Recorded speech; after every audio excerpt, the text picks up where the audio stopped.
KTN News. A former presidential aspirant, Jeffney Nyakwama Orina, has petitioned the African Union panel of African leaders against Raila Odinga's candidature. In a 40-page petition, Orina wants to be considered for nomination, claiming the process was not transparent, even as Odinga scales up his campaigns for the African Union Commission seat. On Thursday, the candidate was introduced by a section of cabinet secretaries at a high-level consultative forum of Africa Green Climate Finance's National Designated Authorities Network in Nairobi. They said Odinga is best for taking Africa to greater heights. Grace Nganga with the development.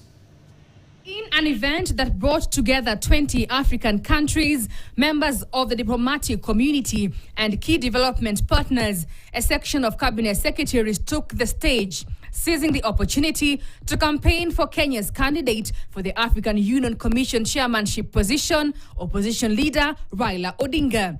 In the forum that was focusing on discussing strategies and frameworks for enhancing climate finance across Africa, the CS's president said Odinga was the candidate to help address the challenges of climate change. So we know our candidate.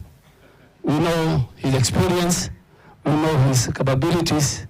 We are presenting a tested, experienced African statesman, a Pan-Africanist to the continent.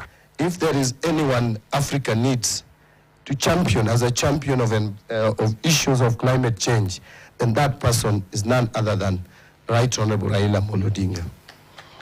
There, I am sure we can't go wrong. Your history is documented. The plight of the urban poor population is a matter so dear to your heart, and you will be the champion for Big Club in the pre and post campaigns for the African Union city with a government that we fully support. This comes after Prime Cabinet Secretary Musalia Mudavadi said the government will take over the running of the campaigns, as Raila's candidature was a national matter that the government was keen on.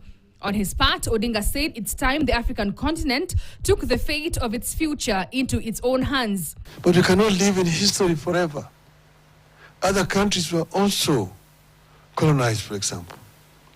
But they have marched on. So it's time that Africa took its destiny in its own hands. Africa needs to be compensated. But if we go as Kenya, we go as DRC, Nigeria, Guinea, Senegal, Egypt, Algeria, South Africa, then we're not listening to you. President William Ruto is next Tuesday expected to officially launch the candidature of Odinga. Grace Nganga, KTN News, Nairobi.